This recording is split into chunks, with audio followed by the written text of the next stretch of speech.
propósito de la lectura, o podemos sacar el celular en clase para ver la lectura. O puede imprimir la parte de la lectura, o puede tomarle fotos a la parte de la lectura. Sí, esa es la idea. Pero entonces puedo sacar el celular en clases para ver la lectura. Sí, lo único que no podemos hacer es prestarlo. ¿Te acuerdas? Dentro del protocolo nos dicen que no lo podemos prestar. Bueno, entonces solamente voy a imprimir como las preguntas. Exacto. Usted lo puede llevar como en su celular, o si tiene tablet la puede llevar, pero es solamente para el uso personal. Bueno, profe, gracias. Dale, listo.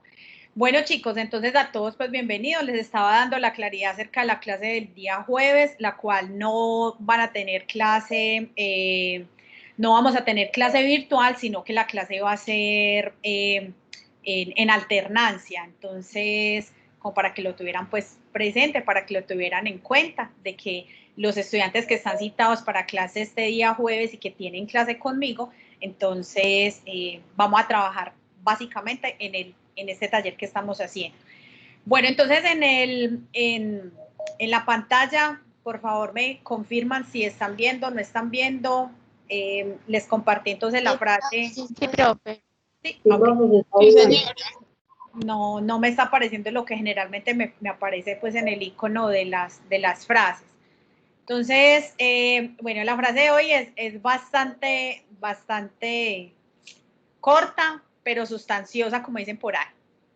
La frase dice, la frase más dañina del lenguaje es, siempre lo hemos hecho así. Esa frase la dijo la señora Grace Hooper, de la cual pues hablaremos ahorita un poquitico. Entonces, los escucho. Levánteme la mano, por favor, para contarles, para que hablemos de la frase. Cuénteme.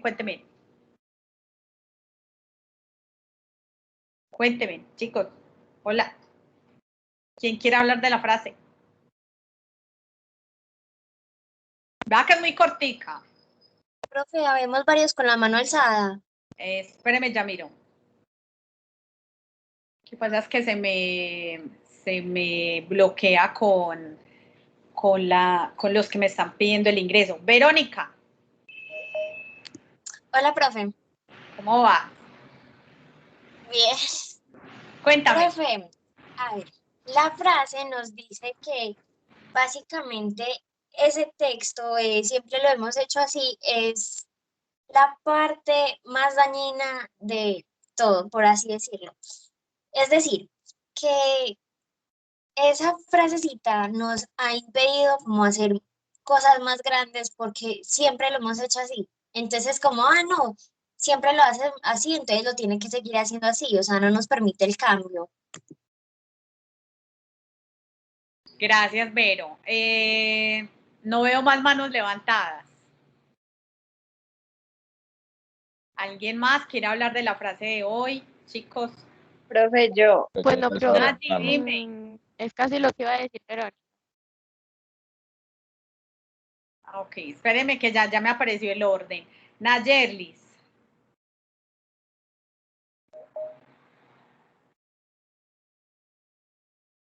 Nayi.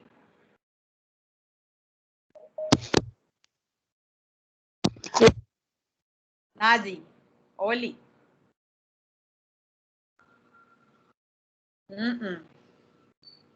Nayi, si quieres me escribes por el chat, porfa. Geraldine. Pues, profe, que el texto, pues, o la frase significa que nos vamos a quedar en una zona de confort y no vamos a experimentar cosas nuevas. Siempre le hemos hecho así, de que no importa si usted va a volver a hacerlo o va a experimentar cosas nuevas, no, porque es que siempre lo hemos hecho así. Pues, es como quedarse uno cerrado en una burbujita y no volver a salir. Y es muy malo. Listo, Gerald, muchas gracias. Señor Marín, bienvenido, bien pueda. Profe, básicamente en otras palabras, lo que nos dice esa frase es que nunca debemos cerrarnos a un solo modo de hacer las cosas porque siempre va a haber una solución más efectiva o va a haber algún modo de hacer las cosas un poquito más rápidas o mejor. Excelente, Juan.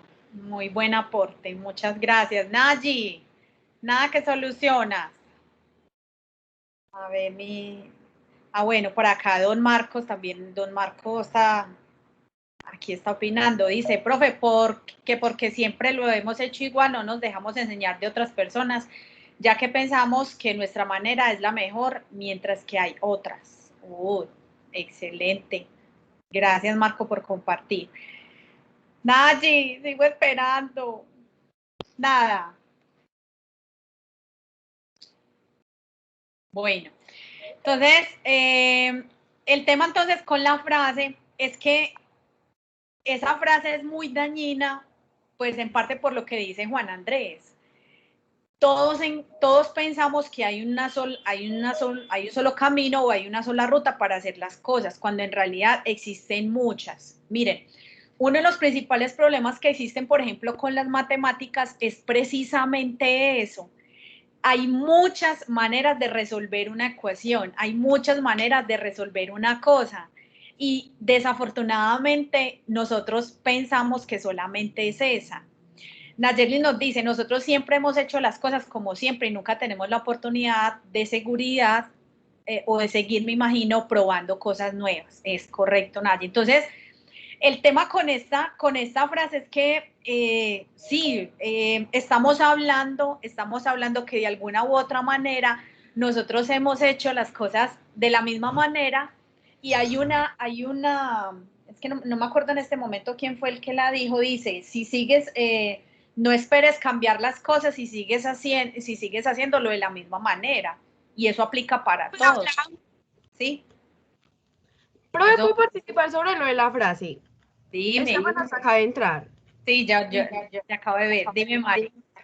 Bueno, pues yo lo que pienso, pues respecto a la frase, es como que casi siempre nosotros queremos hacer las cosas y nunca cambiarlas, en vez de como que pensar un poquito más sobre eso y sacar como que las cosas, pues obviamente casi siempre que sean para algo mejor, no siempre que se queden así como que ya nos dio por ese lado, pues bueno, entonces dejémosla así y ya, pues no le vamos a buscar como que más formas a esto y lo vamos a seguir haciendo así, así por muchos más años hasta que ya haya de pronto alguien que sí, que pues ya como que no le tenga miedo a saber que no esté como con esa frase, sino que la cambie. Ok. Gracias, Mari. Gracias por tu aporte. Vamos a hablar entonces de esa mujer que nos regaló esta frase tan sencilla pero tan sustanciosa, Grace Hooper, científica de la computación y militar estadounidense. Nació en 1906, falleció en 1992. Ojo a esto y sobre todo a los que están conmigo haciendo actividades de programación. Es considerada la madre de la programación informática y creó un lenguaje de programación que se denominó COBOL y que era básicamente orientado a negocios y fue el primer lenguaje de programación hecho. Entonces, aquí a mí me embarga como una sensación muy particular porque uno piensa que los únicos berracos y tesos en computadores son los hombres. Y uno aquí se da cuenta que en realidad, pues, definitivamente no son únicamente los hombres, sino que también estamos hablando de que las mujeres han hecho parte de la construcción de los lenguajes de programación. Esta señora inicialmente estudió matemáticas en la universidad entonces de Yale y cuando empezó una de las guerras mundiales, si no estoy mal, creo que la segunda, ella se fue a trabajar en la Armada estadounidense e hizo parte como de todas esas contribuciones de allí, ¿sí? Entonces es algo muy particular porque en otro, les voy a mostrar entonces una foto de ella de viejita con el uniforme, ella estaba en la Armada, o sea, en la naval estadounidense, y la Armada la envió a ella a estudiar en la Universidad de Harvard para que empezara a programar un computador grande que era literalmente o cabía pues en una pieza y se llamaba el Mark I. Y ella fue la que básicamente hizo muchas ecuaciones a la parte como de lenguajes de programación y fue una gran consultora pues de la parte pues mírenla acá, esto es lo que yo les digo, o sea, mírenla, súper viejita ya cuchita, o sea, ya mejor dicho, abuelita literalmente, y ella seguía siendo parte del US Army de Estados Unidos. Imagínense que aún siendo viejita y todavía los compañeros la llamaban para que ella fuera a programar. Miren esta foto es supremamente reveladora, o sea, una mujer entre 3 hombres organizando lenguajes de programación. O sea, eso es a mí me parece que es una escena pues bastante particular, y pues les voy a dejar en el Classroom como siempre una lecturita para que vean de dónde viene la palabra. En la parte de los computadores hablan de bug, o sea, de insecto, y así se le conocían a los errores de computadores. Incluso los hackers hablan también de esa parte, pues dicen bug. Bueno, eso es un rollo, o sea, lo tienen que leer de verdad como para que entiendan esa parte entonces de la programación. Ella finalmente pues fallece en el año de 1992, recibió pues muchos reconocimientos porque era, la verdad, una mujer bastante inspiradora para toda esta parte entonces de la ciencia. ¿Listo?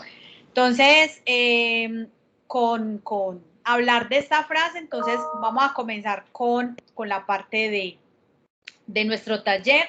Yo les dije el día de ayer que, el día de ayer no, en la notificación que les llegó, yo les dije que íbamos a hablar acerca de la actividad de profundización que tenemos en el taller 3, que es el que estamos haciendo.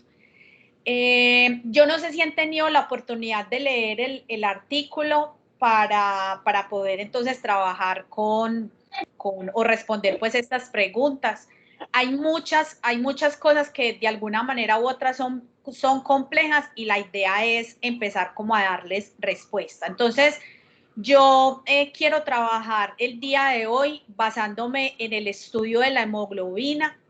Quiero que veamos unos videos. Voy a tratar de acortarlos lo más que pueda porque siempre son un poquito largos, y la idea pues es que me rinda pues la clase, sobre todo teniendo presente que el jueves no vamos a tener asesoría, entonces, sino que pues no vamos a tener asesoría virtual para los 100 y punta de estudiantes que tengo, sino que solamente será para aquellos estudiantes que estén conmigo pues en el grupo. ¿Listo?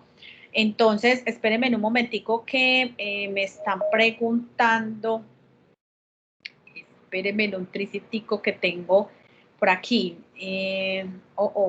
No me sale. Profe, ¿me puede explicar cómo hago el punto 2, 3 de la actividad de profundización? Listo, vale, de una. Dame un segundo, yo acepto. Ay, es que esto, muchachos. Bueno. Entonces, dame un segundo, yo miro. La pregunta 1 está basada en que diga al menos 3 clases de sustancias nutritivas que se transportan en la sangre. ¿Qué sustancias nutritivas se transportan en la sangre? ¿Qué nutrientes se transportan en la sangre? ¿De dónde vienen esas sustancias y cómo llegan al torrente sanguíneo? Es decir, cómo llegan esas sustancias al torrente sanguíneo. ¿Sí? Vuelvo nuevamente y te repito. Al menos 3 sustancias nutritivas. Entonces, ¿cuál es la idea? Ir a buscar cuáles son las sustancias nutritivas que se transportan en la sangre.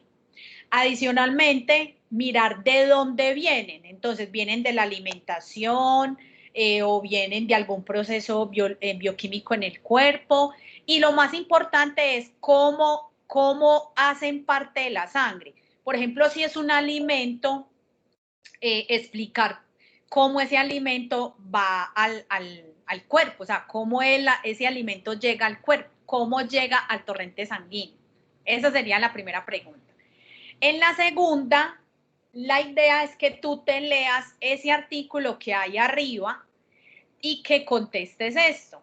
¿Es posible que la molécula de oxígeno se transporte entre los tejidos haciendo intercambio gaseoso sin hemoglobina? O sea, ¿es posible que el oxígeno gaseoso o el oxígeno molecular se transporte en los tejidos pulmonares sin que haya hemoglobina. ¿Es posible eso? Entonces hay que decir sí, no y por qué. ¿Listo? Hay que decir sí, no y por qué. Es posible que el oxígeno se transporte por los pulmones sin la presencia, o sea, sin estar metido dentro de la hemoglobina. ¿Listo? Y la tercera pregunta es de algo que se llama como el mal de altura o en otras partes se conoce como el soroche. Y la idea es decir qué puede explicar ese malestar, o sea, desde la parte pues del oxígeno y todo eso, ¿qué podría explicar ese mareo de esas personas? ¿Qué lo explica? Tenga presente que en todo momento acá estamos hablando del oxígeno. Entonces, ¿qué podría explicar? ¿Qué podría explicar el hecho de que la gente se maree o que le dé eso que se llama el mal de altura? ¿Listo? Vale.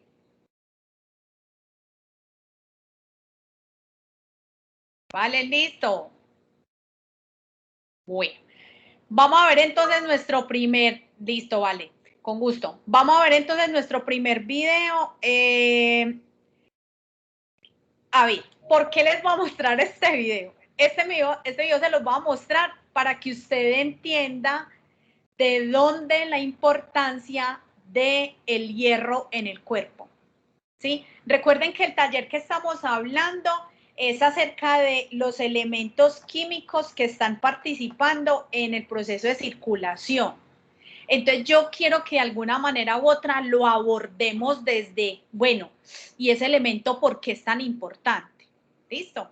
Entonces voy a compartirles mi pantalla. No se preocupen que yo le doy play, pero yo lo devuelvo para que él pueda arrancar, porque yo sé que hay un desfase en el tiempo de presentación y cuando uno le da play, así que listo.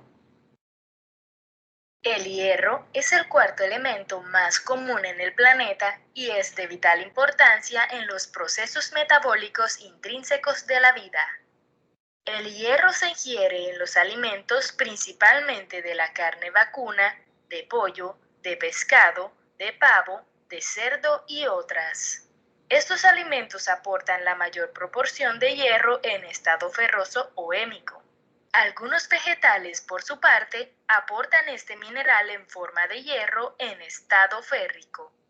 En una ingesta alimentaria adecuada se aporta aproximadamente de 10 a 20 miligramos de hierro elemental. Luego de ser digeridos los alimentos por los ácidos y las enzimas digestivas, se logra desdoblar las macromoléculas que contienen este mineral. Gran parte de la absorción se produce especialmente en el ribete, en cepillo de las células del duodeno y de la primera porción del yeyuno, donde se logra aprovechar solo el 10% del hierro ingerido en la alimentación diaria, por lo que el hierro dietético que ingresa diariamente en el organismo en condiciones normales es de solo 1 y 2 miligramos. Diversos factores a nivel de la luz intestinal permiten que la proporción del hierro absorbida de la dieta pueda variar. Dentro de estos se encuentra la cantidad y tipo de hierro presente en los alimentos, es decir, ferroso o férrico. A nivel del enterocito se han identificado 3 vías diferentes a través de los cuales el hierro puede pasar de la luz intestinal al interior del enterocito. El hierro tipo Hem o hémico se absorbe utilizando un transportador especial ubicado en la membrana del enterocito, conocido con el nombre de proteína transportadora de M1 o PCH1 por sus siglas en inglés. Este tipo de hierro atraviesa la membrana celular como molécula intacta y ya dentro del enterocito, el hierro es liberado de la estructura tetrapirrólica del grupo M en los que participa la hemooxigenasa. Este hierro M presenta una pequeña proporción del hierro total de la dieta, pero su absorción es superior a la de cualquier otra forma de hierro y es la menos afectada por los componentes de los alimentos. El hierro no M en forma férrica es absorbido mediante un transportador conocido como complejo móvil ferrín beta 3 integrina que lo introduce al citoplasma pero de forma ineficiente, por lo que el hierro en forma férrica es transformado a nivel de ribete en cepillo del enterocito a la forma ferrosa o reducida por una reductasa intestinal llamada el citocromo B duodenal o DCYTB por sus siglas en inglés. Ya en forma ferrosa, ingresa al citoplasma a través de una proteína conocida como transportador de metales divalentes o DMT1 por sus siglas en inglés, también conocida como transportador de cationes divalentes DCT1. Ya dentro del enterocito, el hierro puede seguir dos caminos. Una pequeña parte se almacena unida a la ferritina, para lo cual debe ser nuevamente oxidado a la forma. Voy a parar ahí, chicos. Lo que yo quiero que entiendan acá es que a través de la alimentación es que nosotros logramos de alguna manera u otra obtener el hierro. Entonces, lo que acá nos están explicando es que el hierro no ingresa como un elemento así entero, o sea, como el pedazo de hierro que usted se encuentra en el clavo, no. La idea es que las moléculas de hierro cuando ingresan con un tipo de carga. Entonces, hay una carga que es la carga +2 y hay otra carga que se llama +3. La carga +2 se conoce como ferroso y la carga +3 es la que se llama férrico.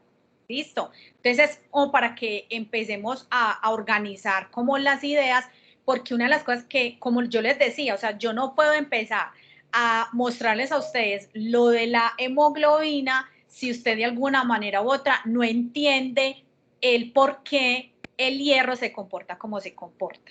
¿Listo?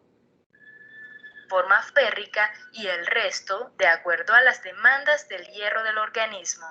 Atraviesa la membrana vasolateral. Para ello se requiere la intervención de la ferroportina 1 del enterocito. Luego en la membrana vasolateral, el hierro ferroso es transformado a hierro férrico por la acción de la efastina. Listo.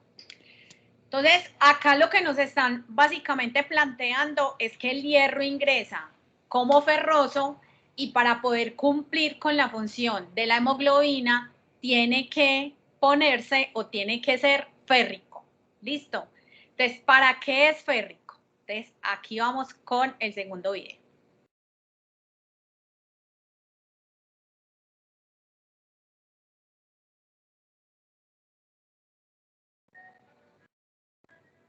La respiración es un importante proceso fisiológico que nos permite vivir. Esto debido a que consiste en el intercambio de oxígeno y dióxido de carbono entre el cuerpo y el ambiente, acontecimiento que tiene por objetivo suplir las demandas metabólicas de nuestros tejidos. El video que les presento es una explicación resumida del proceso de transporte de estos importantes gases a través de la sangre.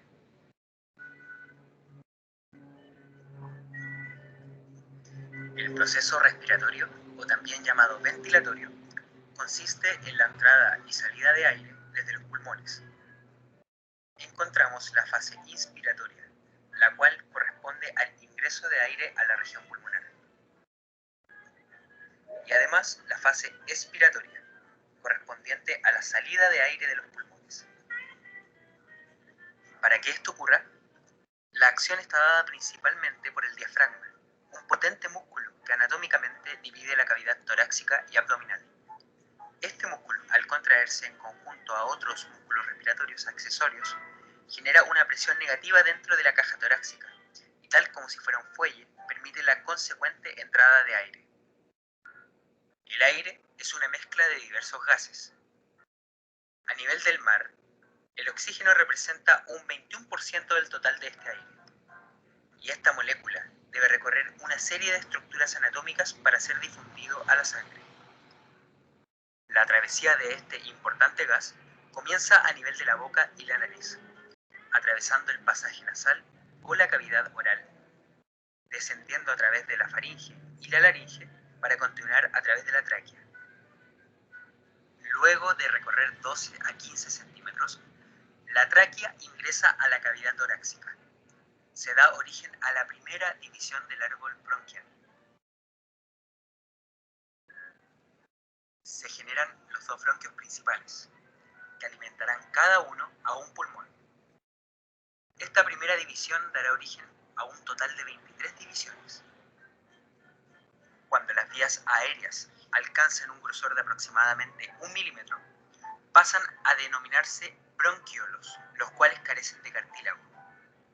Tras unas 4 o 5 generaciones, se llega a los bronquios terminales. Tras unas 4 o 5 generaciones, se llega a los bronquiolos terminales. Luego de esto, le siguen los bronquiolos respiratorios, para finalizar en la región alveolar. Esta región alveolar se encuentra en íntimo contacto a la red capilar. Por lo tanto, esta es la zona donde se produce el intercambio de gases. La superficie de los alvéolos está formada principalmente por neumocitos tipo 1, que, en conjunto al endotelio capilar, no alcanzan al micrón de grosor, permitiendo el relevo de gases y, en consecuencia, el transporte de estos en sangre y también de la sangre a los alvéolos. Transporte de oxígeno. Mediante mediciones a través de electrodos especiales, se puede determinar la presión de oxígeno y de CO2. A nivel alveolar, el oxígeno va a presentar una presión de 90 milímetros de mercurio, mientras que la presión de CO2 será de 40 milímetros de mercurio. Serán las que determinen nuestras presiones arteriales. La sangre proveniente del sistema Espérenme, yo traerá lo consigo adelanto un presiones de oxígeno de poquito 40 porque milímetros de mercurio en membrana. La molécula de oxígeno tiene la capacidad de difundirse en el plasma. Sin embargo, su transporte está dado principalmente por su afinidad a la hemoglobina. Cerca del 98% es transportado en unión química a la hemoglobina de los glóbulos rojos. La hemoglobina es una proteína compuesta por una proteína llamada globina y 4 grupos M. Cada grupo M presenta en su composición 4 iones ferrosos. Por lo tanto, cada hemoglobina puede transportar 4 moléculas de oxígeno, formando un complejo que se denomina oxihemoglobina. Surge la siguiente pregunta: ¿cuánto oxígeno contienen nuestras arterias?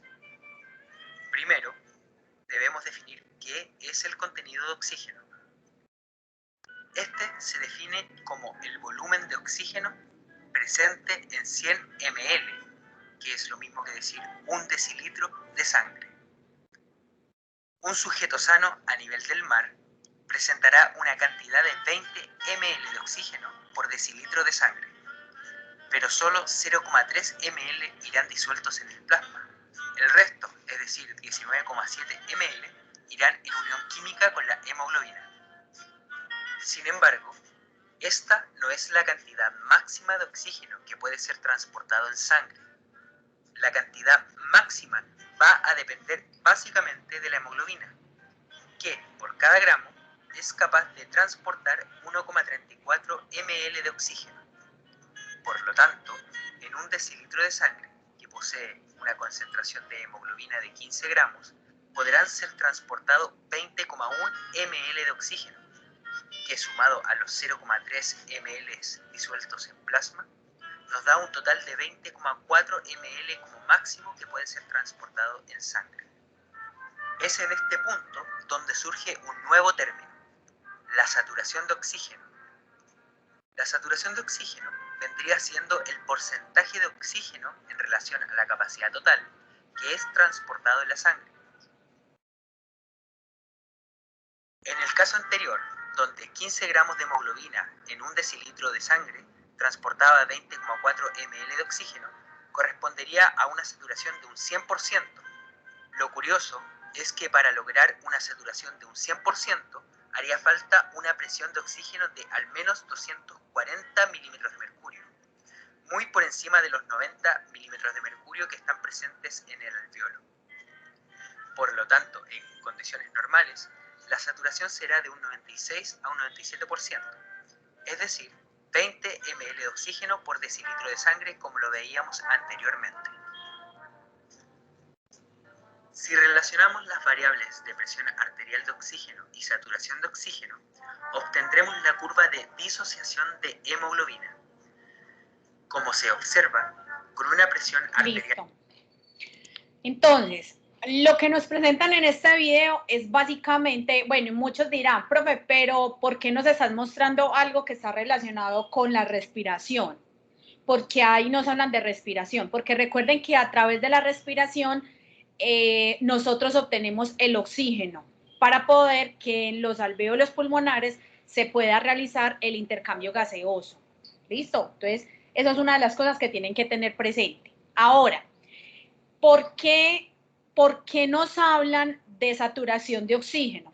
A todas las personas que de alguna manera u otra vamos al médico, nos han puesto un aparatico en uno de los dedos y ese aparatico dice SO2. Yo no sé si ustedes lo han visto. Y pues acá lo que nos acaban de explicar es que nunca vamos a obtener el 100% de la saturación. Nunca nuestro cuerpo va a tener saturación del 100% porque nosotros vivimos a una altura sobre el nivel del mar. Por eso él hablaba de milímetros, de metros sobre el nivel del mar. O hablaba de presión, ¿sí? Entonces, este es básicamente el fenómeno. Entonces, en una parte del video nos mostraban o nos hablaban acerca de la hemoglobina, nos mostraban esta parte de acá, que es para mí una de las más importantes. La hemoglobina está compuesta por 4 anillos, que son los mismos anillos que yo les he mostrado desde la clase anterior. Entonces, esos anillos ocurre que ellos hacen una unión con hierro en todo el centro y de esa manera ellos pueden captar el oxígeno y así lograr transportarlo a través de toda la sangre. ¿Listo? Hay una persona que tiene por ahí el micrófono abierto, si es tan amable y lo cierra para que no nos cause interferencia en la presentación. Entonces, esto para mí es lo más importante. O sea, si no existiera hemoglobina con todas estas particularidades que él tiene, no sería posible el transporte del oxígeno. Y una de las razones están en la lectura que se les puso ahí en el taller. Sí, como les dije, tienen que leerse el artículo para que puedan entender la segunda pregunta. ¿Listo? Bueno, finalmente entonces tengo otro video. Este video es un poco más funcional, pero habla básicamente como de los eritrocitos, habla acerca de su funcionamiento, como siempre lo va a suspender como en las partes que de pronto no nos ofrezcan como mayores datos y vamos a verlo entonces.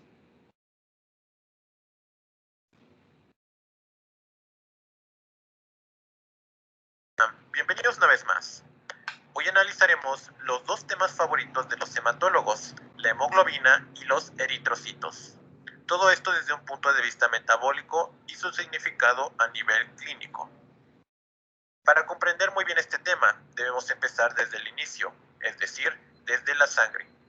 Como todos sabemos, la sangre está conformada por unas células muy importantes. Entre ellas destacamos a los eritrocitos y en segundo lugar a los leucocitos. En el ser humano, los índices eritrocitarios llegan a variar en el hombre, como en la mujer. En el caso de la mujer, se tiene un valor de eritrocitos de 4 a 5 millones por milímetro cúbico, y en el hombre se tiene un valor de 5 a 6 millones por milímetro cúbico. Y si nos damos cuenta, el hombre tiende a tener más eritrocitos que la mujer. Esto se debe a la diferencia física que hay entre la mujer y el hombre, porque mientras la mujer tiende a tener más tejido adiposo que el hombre, esta posee menos músculo que el hombre. Ya que el hombre tiende a tener más músculo, por consiguiente tiene más eritrocitos. Y por simple supervivencia, hay una mayor demanda de oxígeno debido a que se obtiene este tejido. Además de que también hay razones que más adelante diré de cómo se estimula la producción de eritrocitos. En retrospectiva, a pesar de que tenemos un número considerablemente alto de estas células, preguntémonos lo siguiente: ¿realmente sabemos cómo son los eritrocitos? Porque hay algo muy importante que debo mencionarles. Cuando piensen en un eritrocito, no piensen en el típico circulito rojo, sino en esto, ya que esto es la realidad y esto es una ejemplificación. Esto es lo que se ve en el laboratorio. Esto es lo que se suele ver en los libros. La razón del por qué menciono esto es porque gracias a esta proyección podemos ver el estado de los eritrocitos. Y al ver el estado de los eritrocitos maduros, notamos si el paciente se encuentra en un estado sano o si presenta alguna patología. Desde luego, todo esto está relacionado con la condición de la hemoglobina, y más por lo que diré a continuación. Además, es importante que veamos en esta imagen los eritrocitos maduros. En ellos vemos que no contienen ADN, es decir, que son células anucleadas. Tampoco posee una mitocondria, y debido a eso, la forma en la que el eritrocito maduro genera energía es a través de la fermentación láctica. Entonces, debido a que no hay núcleo, ni mitocondrias, ni organelos de importancia, en su lugar encontraremos se encarga de transportar oxígeno. También debemos recordar que contiene hierro en los glóbulos rojos, porque el objetivo es que todo este oxígeno sea transportado por los eritrocitos y que éste se dirija a los tejidos. Uy, miren acá este gráfico sí que está bastante importante y nos va a justificar por qué la profe habla de respiración.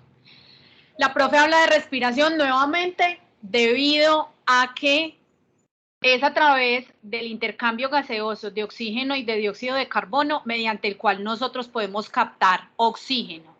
Y ojo acá, miren que acá nos están prácticamente mostrando que es en el músculo donde se produce energía. ¿Listo? En donde allí libere el oxígeno, para permitir la liberación aeróbica y también que proporcione energía. También debemos mencionar que transportan el dióxido de carbono y distribuyen el óxido nítrico en el organismo. Así que la hemoglobina no solo transporta oxígeno, sino que en general también otros gases. Pero la razón del por qué el oxígeno nos importa mucho es porque si no hay un correcto transporte de oxígeno, este podría llegar a ser un factor que llegue a provocar alguna anemia. Es por eso que es muy importante saber los valores de referencia de la hemoglobina, tanto en el hombre como en la mujer. En el caso del hombre, la hemoglobina se encuentra entre 15 a 18 o incluso a 19 gramos sobre decilitro, mientras que en la mujer encontramos los valores de 12 a 16 gramos sobre decilitro. Claro, todos estos valores es en personas que se encuentran en estado sano. En diferentes países se suele variar un poco estos valores, principalmente por la raza y la ubicación geográfica. Ahora, esta es la oportunidad perfecta para ver cómo se sintetiza un eritrocito y después ver cómo lo hace la hemoglobina. Pues bien, iniciaremos desde el momento en el que una médula ósea produce las primeras células sanguíneas, ya que existe una hormona o proteína. Paro ahí. ¿Dónde se producen los glóbulos rojos? O sea, sí, aquellos que tienen la hemoglobina, o sea, sí, aquellos que van a transportar el oxígeno en la médula ósea de los huesos largos. ¿Listo? Ahí nos van a mencionar un nombre de un proceso, se llama eritropoyesis. Así se llama la formación. Conocida como eritropoyetina, la cual se encargará de estimular la producción de eritrocitos. Y es en el riñón donde se lleva a cabo la creación de la eritropoyetina. Nota aparte, los pacientes con insuficiencia renal presentan una disminución de la misma eritropoyetina. Después tendremos las células que aún no son eritrocitos, sino unas células llamadas reticulocitos. Estas se caracterizan por ser células inmaduras, o más bien células predecesoras a los eritrocitos, y tendrán algo muy particular estas células, ya que estas poseen gránulos de ribosomas, por lo que estas primeras células sí poseen un ARN y algunas mitocondrias, que les son muy útiles para sintetizar al menos el 35% de la hemoglobina restante y tarda aproximadamente un día en convertirse de este reticulocito a un eritrocito maduro. Ahora que tenemos un eritrocito maduro, aquí la hemoglobina se encuentra dentro de un eritrocito. En esta imagen vemos la estructura de la hemoglobina, conformada por 2 cadenas alfa y 2 cadenas beta. En este caso, aquí tenemos una alfa 1, alfa 2, beta 1 y beta 2. Es por esta razón que la hemoglobina es considerada una proteína cuaternaria. Ahora, el hecho de que estén estas 4 cadenas polipeptídicas en el eritrocito, no quiere decir que ya tengamos la hemoglobina. Lo que tendríamos aquí solo sería una proteína llamada globina. Entonces, ¿qué es lo que necesitamos para formar la hemoglobina? Necesitamos un grupo prostético llamado grupo hemo. Para los que no lo sepan, un grupo prostético es la parte no proteica de una enzima, en este caso de una proteína, y por lo general tiende a estar también algún elemento químico que tendrá alguna función necesaria para su actividad. En este caso, aquí encontramos al grupo hemo, que está formada por un grupo fierro en estado ferroso y una protoporfirina. Por el momento no nos enfocaremos mucho en su estructura bioquímica, pero sí hay algo que nos tenemos que dar cuenta, es la importancia del hierro. Este hierro, a un nivel metabólico, lo podemos obtener principalmente por alimentación. Ejemplos de ellos son los vegetales, como las espinacas o las acelgas. También lo contienen en menor proporción las carnes rojas. Y de hecho, un antiguo mito que se pensaba es que las carnes rojas contienen mucho hierro, más que cualquier otro alimento.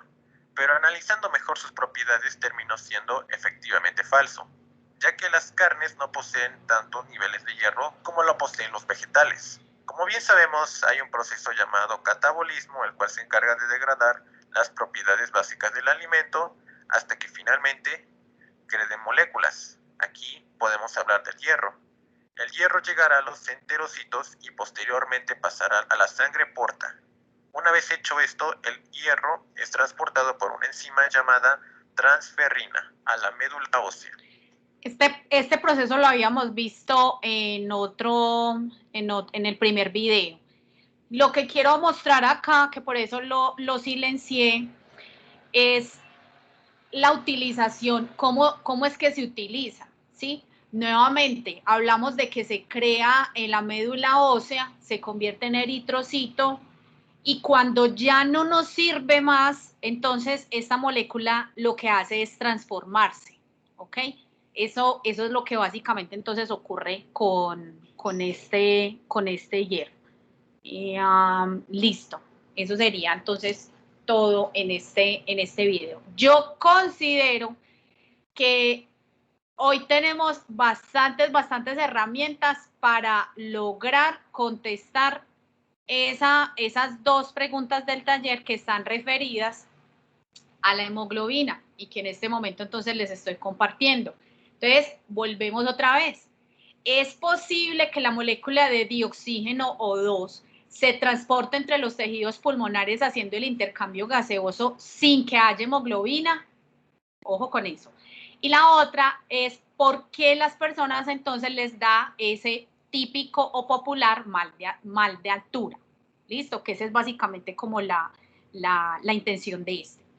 ¿Cuál es la idea? Y ojalá en lo posible lo pudiéramos hacer. La idea es que en nuestra clase del jueves en alternancia, ojalá pudiéramos hacer entonces el plegable, ¿sí? Ojalá lo pudiéramos hacer, o por ejemplo, si tienen ya listo el examen del familiar al cual, o un examen de ustedes al cual le vamos a hacer el análisis para saber si esas personas tienen anemia. Entonces, el examen tiene que ser de sangre, ¿cierto? Señora. El examen tiene que ser de sangre. Sí, tiene que ser de sangre. Y o si no, podemos sacar uno de internet, ¿cierto? Sí. Ah, bueno. Sí. Ok. Entonces, esa es la idea. La idea es que podamos, yo no sé cuántas veces les ha ocurrido a ustedes, a mí me pasa mucho. A mis familiares les hacen un examen y, bueno, es más, de pronto si alguno pues está como interesado, yo tengo varios porque a mis papás y a todos, pues obviamente lo que hago es borrarle como los datos y solamente pues le paso los datos pues de la lectura de la sangre. Y el problema es que la gente se hace exámenes y tienen que esperar a que llegue el médico para que les interprete si esos resultados están buenos o están malos. Y la verdad es que la lectura es muy fácil, solamente que ¿qué requiere?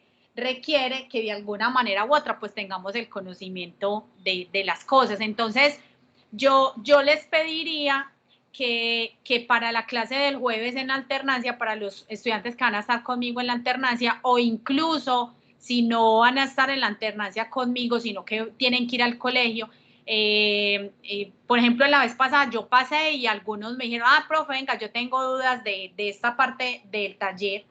Entonces, pues que me puedan hacer preguntas, ¿cierto? Yo trato a todos de darles la asesoría por el WhatsApp. Pero entonces llevamos el examen de sangre y llevamos una hojita para hacer el plegable.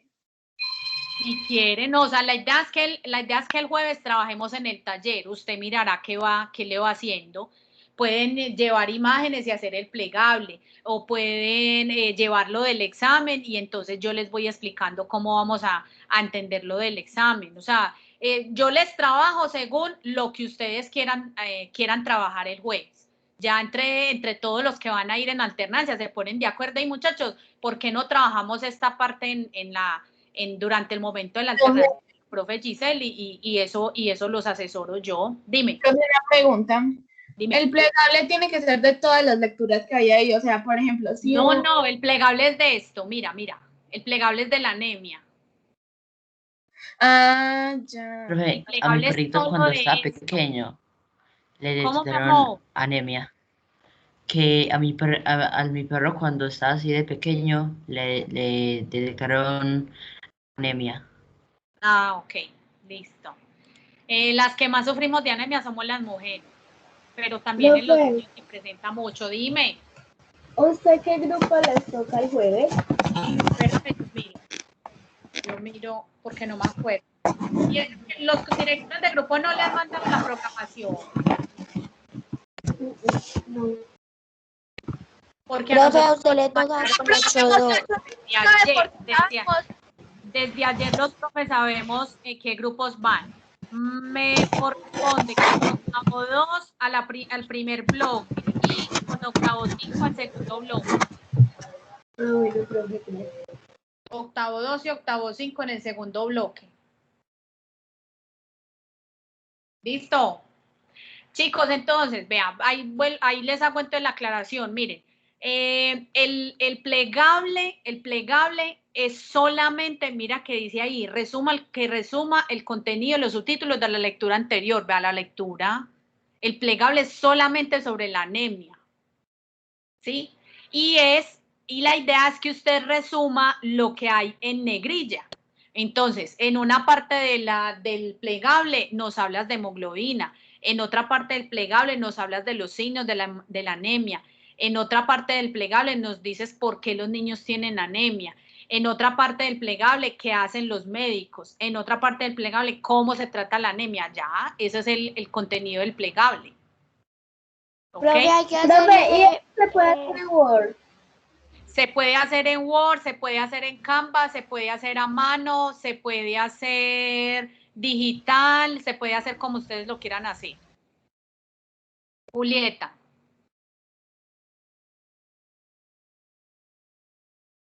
Ya, profe, Bueno, listo. No, lo pueden hacer como quieran, digital o físico.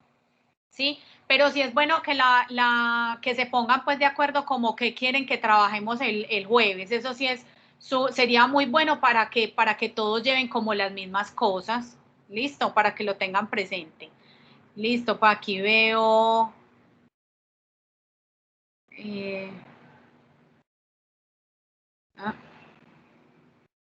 ¿De qué temas el plegable? ¿De qué temas el plegable? La anemia, ya les dije. Listo. Bueno. Listo. Bueno, no me pongan pues a pelear por el chat. Bueno, chicos, entonces eso ha sido la clase por el día de hoy. Profe, ¿y asistencia no va a poner? No, lo que pasa es que asistencia la toma directamente Teams. ¿Sí? Profe, una pregunta. Dímelo. Al plegable hay que hacerle portada. Sí. Sí, así como se hace un plegable, que se le pone como en la parte inicial. Profe, La cámara, porfa. Profe, ¿usted va a seguir montando pues los videos, las clases a Classroom? Sí. Sí. Sí, sobre todo Samuel, porque voy apague a la ir con cámara. clases que todavía no, que no habían activado las cuentas, entonces obviamente por ellos tengo que seguirlas mostrando. Pero de todas maneras, como les voy a compartir en este momento, se van a dar cuenta. Tú no me vas a joder. Chicos, como se van a dar cuenta, aquí les va a aparecer, miren, en el equipo, quiero mostrarles cómo le quedó al otro grupo para que entiendan. ¿Qué pasó? Profe. Hola. Ay, ahora sí se me escucha. Porque la idea es no volverles a compartir la clase por Classroom. Miren, voy a mostrarles este ejemplo. Lo voy a hacer entonces con otro de los grupos que yo tengo en Teams. Cuando se termina la reunión, entonces miren que en el lado izquierdo aparecen todas las clases, todas las asignaturas de clase. Yo a ellos les doy las dos clases combinadas, Ciencias Naturales e Investigación. Cuando se acaba la clase, miren que aquí queda para que puedan mirar la grabación. Sí, entonces por eso también la necesidad de que tengan cuenta institucional, porque van a poder acceder pues básicamente como a todo lo que tiene que ver, ¿sí? Entonces ahorita, por ejemplo, acabamos la clase y se van a dar cuenta que va a aparecer el link el link para mirar la clase, ¿sí? Y ya yo lo estoy descargando, pero solamente para los chicos de talleres físicos que ellos están metiendo a YouTube a ver las clases. ¿Listo, chicos? Profe, Gracias, pero la asistencia. Nayi, ya no vuelvo a poner asistencia por link, sino que yo la descargo directamente desde acá, desde Teams. O sea, eso no me lo quería hacer con las cuentas de invitados, pero ahorita con las cuentas institucionales sí me lo deja hacer. Ah, bueno, profe. Entonces ya no tenemos que llenar asistencia porque ya solito Teams me la genera. Ah, bueno, profe. Bueno, chao, profe. Chao, profe. Bien. Chao, profe. Chao, profe. Muchas gracias.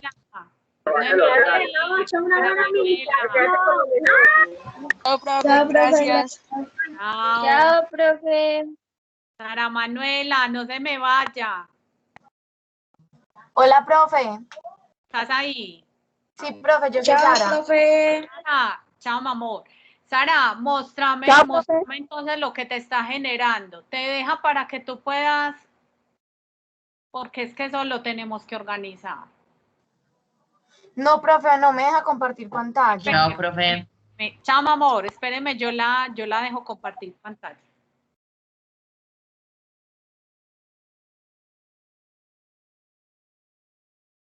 Sara, dele. No, pero ahora sí me da. Hágale.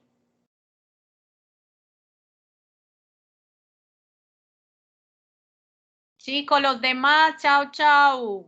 Que estén bien. Aquí no me toca acá los de la reunión. Sari, hágale pues. Chao, profe. Chao. Yo, profe, yo la bendiga. Amén.